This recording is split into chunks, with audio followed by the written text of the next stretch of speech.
오늘도 주님을 힘차게 바라보시는 복된 날 되시기 바라겠습니다. 오늘 말씀은 골로새서 1장 9절에서 12절 말씀입니다. 이로써 우리도 듣던 날부터 너희를 위하여 기도하기를 그치지 아니하고 구하노니 너희로 하여금 모든 신령한 지혜와 총명에 하나님의 뜻을 아는 것으로 채우게 하시고 주께 합당하게 행하여 범사에 기쁘시게 하고 모든 선한 일의 열매를 맺게 하시며 하나님을 아는 것에 자라게 하시고 그의 영광의 힘을 따라 모든 능력으로 능하게 하시며 기쁨으로 모든 견딤과 오래 참음에 이르게 하시고 우리로 하여금 빛 가운데서 성도의 기업의 부분을 얻기에 합당하게 하신 아버지께 감사하게 하시기를 원하노라. 아멘. 오늘 말씀 9절에 보면 이로써 우리도 듣던 날부터 너희를 위하여 기도하기를 그치지 아니하고 구하노니, 지금 바울이 골로새 교인들을 위해서 듣던 날부터 계속 기도하고 있다, 지금 이렇게 말하고 있는 부분입니다. 그러니까 여기 이제 이 말씀에서 우리가 알 수 있는 게 뭐냐면 기도는 계속해야 한다라는 것, 이것을 말해주고 있다라는 겁니다. 그러니까 기도는 꾸준하게 계속하는 것이다. 이게 첫 번째 알 수 있는 것이고, 두 번째는요, 무엇을 위해 기도하느냐, 이제 그것이 오늘 본문 말씀에 나오는데 크게 두 가지로 설명할 수 있습니다. 그러니까 주제가 크게 두 가지입니다. 첫 번째 주제는 9절에 나오는데요, 하나님의 뜻을 아는 것으로 채우게 하시고, 그러니까 골로새 교인들을 위해 기도하는데 골로새 교인들이 하나님의 뜻을 아는 것으로 채워졌으면 좋겠다라는 겁니다. 이 채우다라는 뜻은 흘러 넘치는 걸 말합니다. 꽉 차서 흘러 넘치는 것. 하나님의 뜻을 충분히 아는 것, 이것을 위해 기도하고 있는 것이고, 두 번째 계속 기도하는 부분은 10절인데요. 주께 합당하게 행하여. 그러니까 하나님 앞에서 합당하게 행하는 것이 무엇인지, 그래서 그 행하는 걸 합당하게 행하도록 하기 위해서 기도하고 있다. 그러니까 바울의 기도는 크게 보면 아는 것과 행하는 것입니다. 그러니까 아는 것과 행하는 것, 이것을 위해서 이제 바울은 계속 기도하고 있다라는 것이죠. 그래서 우리가 바울처럼 기도하는 게 중요한데요, 일단은 계속 기도하는 것이다. 이것이 중요한 부분이고요.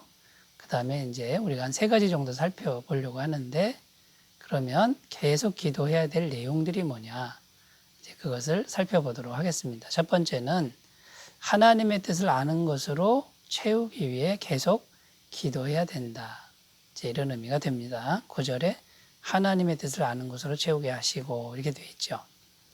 자, 하나님의 뜻은 무엇일까요? 하나님의 뜻을 안다, 이 말은 나를 향한 하나님의 기대와 바람과 목적, 이걸 아는 것을 의미합니다.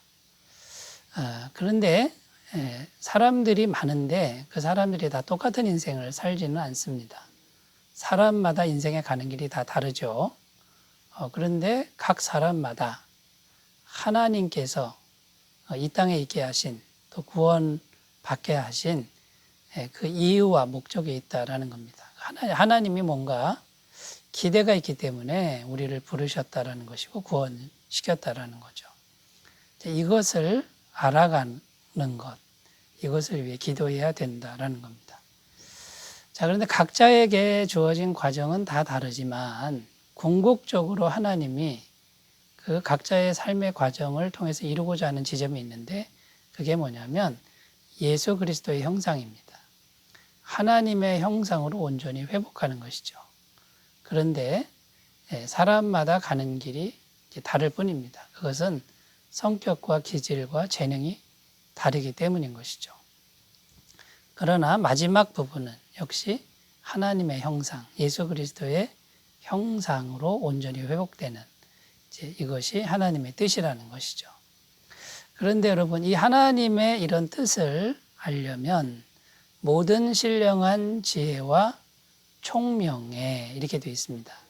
그러니까 신령한 지혜와 총명이 있어야 하나님의 뜻을 알 수 있다라는 것인데, 이 신령한 지혜와 총명은 신령하다라는 이 단어가 뭐냐면 하나님의 영이 충만한 이런 뜻입니다. 그러니까 하나님의 영이 충만한 지혜, 하나님의 영이 충만한 총명 이렇게 되는 거죠. 결국은 성령님을 의미하는데 이 성령님의 도우심 없이는 하나님의 뜻을 알 수가 이제 없다라는 것입니다. 요한복음 16장 13절 그러하나 진리의 성령이 오시면 그가 너희를 모든 진리 가운데로 인도하시리니 그가 자의로 말하지 않고 오직 듣는 것을 말하시며 장래 일을 너희에게 알리시리라 이렇게 말씀하고 있습니다. 그러니까 성령님이 오셔야만 하나님의 뜻을 알 수 있게 된다라는 그런 말이 되는 것이죠. 고린도전서 2장 13절에도 우리가 이것을 말하거니와 사람의 지혜에 가르친 말로 아니하고 오직 성령의 가르치신 것으로 하니 신령한 일은 신령한 것으로 분별하느니라 이렇게 말하고 있습니다. 그러니까 바울이 계속적으로 기도하는 내용 그 첫 번째가 뭐냐면 하나님의 뜻, 왜 나를 부르셨는지 나에게 무엇을 기대하는지 이것을 이제 아는 것, 계속해서 알아가는 것으로 충만하게 되는 건데 결국 성령님의 능력이 임하도록 기도하는 것이죠. 이것을 위해서는 지속적인 기도가 필요하다라는 겁니다. 자, 여러분의 기도는 어떠합니까? 얼마나 지속적입니까? 또 얼마나 성령님을 의지하고 있습니까? 돌아보시는 계기가 됐으면 좋겠습니다. 자, 두 번째입니다. 바울이 계속 기도하는 내용 두 번째는요. 주께 합당하게 행하기 위해 기도해야 한다라는 것입니다. 10절 말씀에 나와 있고요. 자, 주께 합당하게 행한다 할 때 주께 합당하게 행하여 그럼 어떤 결과가 옵니까? 주님을 기쁘시게 하고 이어지는 말씀이죠. 자, 합당하게 행해야 주님이 기뻐하신다. 이런 의미입니다. 주님을 기쁘시게 한다라고 할 때 이 기쁘시게라는 단어, 아레스케이아라는 단어가 있는데 이 단어의 의미가 뭐냐면요. 장사꾼이 단골 손님에게 아부하는 이제 그런 의미가 있습니다. 여러분 장사꾼이 물건을 파는데 단골 손님이 왔습니다. 물건을 어떻게든 최선을 다해서 팔아야 되겠죠. 그러니까 최선을 다해서 기쁘게 한다는 겁니다. 그 물건을 팔기 위해서. 여기서 강조하는 게 최선을 다한다 이런 뜻입니다. 그러니까 주님을 기쁘시게 하기 위해서 최선을 다한다 이런 의미가 되는 거고요. 그 최선을 다하면서 합당하게 행하는 걸 찾는 것. 이것을 위해 기도해야 된다라는 겁니다. 여러분 두 번째의 기도 제목은 행함인데 행함이 없으면 주님을 기쁘시게 할 수 없다라는 것이죠. 우리의 자녀가 있는데 부모가 자녀에게 무언가를 시켰습니다. 그런데 예라고 해놓고 하나도 듣지 않는다 그러면 여러분이 부모라면 과연 기쁘시겠습니까? 기쁘지 않지 않습니까? 그러니까 행함이 중요한데 그 행함도 그냥 행함이 아니라 주님을 어떻게 하면 기쁘시게 할까? 이것을 최선을 다해서 찾아야 된다는 것이죠. 자, 그래서 이 주님을 기쁘시게 하는 그 행함에 대해서 계속되는 말씀이 세 가지를 말씀하고 있는데 첫째는 모든 선한 일에 열매를 맺는 것. 그러니까 쉽게 얘기해서 선한 일, 착한 일을 하라는 거고요. 두 번째는 하나님을 아는 것에 잘하는 것. 여러분 이 하나님을 아는 것은 평상시에 하나님을 계속 만나서 교제하는 걸 말합니다. 공부하듯이 하나님을 아는 게 아니고요. 지속적인 교제, 사귐 이것을 말하는 것이죠. 그리고 모든 일상사에서 하나님과 동행하는 삶 이걸 말하는 거고요. 세 번째는 하나님의 능력으로 잘 인내하는 것이다. 이렇게 말하고 있습니다. 하나님의 능력은 내가 원하는 건 뭐든지 할 수 있는 능력이 아니고 고난이 오고 힘든 상황이 왔을 때 낙심하지 않고 성령님이 공급하시는 기쁨의 능력으로 인내하는 능력 이것을 말하는 것이죠. 그러니까 첫 번째는 착한 일이고요. 두 번째는 동행하는 삶이고요. 세 번째는 인내하는 삶이죠. 이것이 하나님을 기쁘시게 하는 것이다. 바울은 이렇게 말하고 있습니다. 여러분 평상시 우리가 생각하는 그 하나님이 기뻐하시는 것과 좀 차이가 있지 않습니까? 하나님이 기뻐하시는 행함은 착한 일, 그 다음에요 하나님과 동행하는 것, 세 번째는 인내하는 것, 이렇게 되어 있습니다. 여러분 그러므로 자, 이런 하나님을 기쁘시게 하는 이 세 가지의 공통점이 뭐냐면 하나님의 성령의 능력을 공급받아야만 가능하다. 결국 성령의 능력을 공급받으려면 하나님과 항상 친밀한 관계를 유지하지 않으면 안 된다라는 것입니다. 그러니까 한마디로 우리가 계속적으로 기도하는 이유는 하나님과 항상 친밀해서 하나님의 성령의 능력을 공급받기 위한 것이다 라는 것입니다. 여러분 이런 방향으로 나아가셨으면 좋겠습니다. 자, 세 번째입니다. 세 번째, 바울이 계속 기도하는 내용 세 번째는 결론적으로 무조건 하나님 아버지께 감사하기 위한 것이다 라는 겁니다. 12절 말씀 읽겠습니다.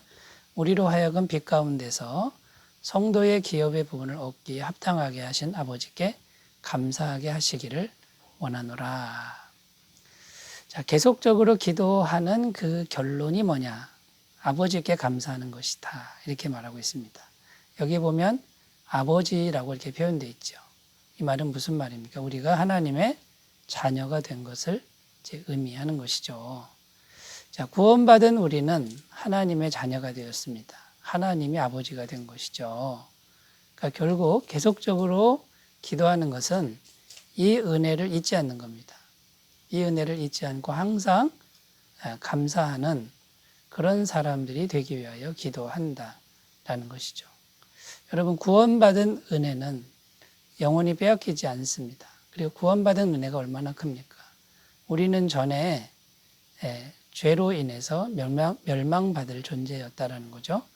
에베소서 2장 1절에서 3절입니다. 그는 허물과 죄로 죽었던 너희를 살리셨도다. 그때 너희는 그 가운데서 행하여 이 세상 풍조를 따르고 공중의 권세 잡은 자를 따랐으니 곧 지금 불순종의 아들들 가운데서 역사하는 영이라.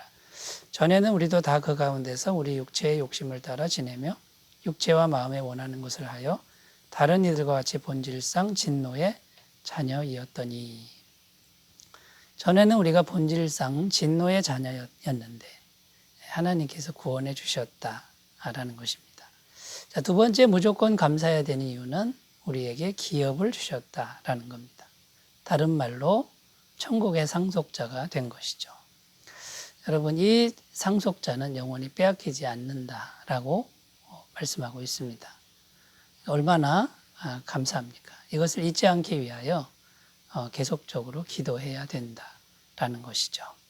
자, 여러분은 얼마나 지속적으로 기도하고 있으며 또 얼마나 감사가 넘치고 있습니까? 자신을 돌아보시는 좋은 시간이 되시기 바라겠습니다. 기도합니다. 하나님 아버지, 나는 너희를 위하여 계속 기도하고 있다. 계속 기도하는 일이 중요하다고 말씀하고 있습니다. 하나님께 더 가까이 나아가는 우리들이 되게 하옵소서. 예수님의 이름으로 기도드립니다. 아멘. 주님의 임재가 충만하시기 바라겠습니다. 감사합니다.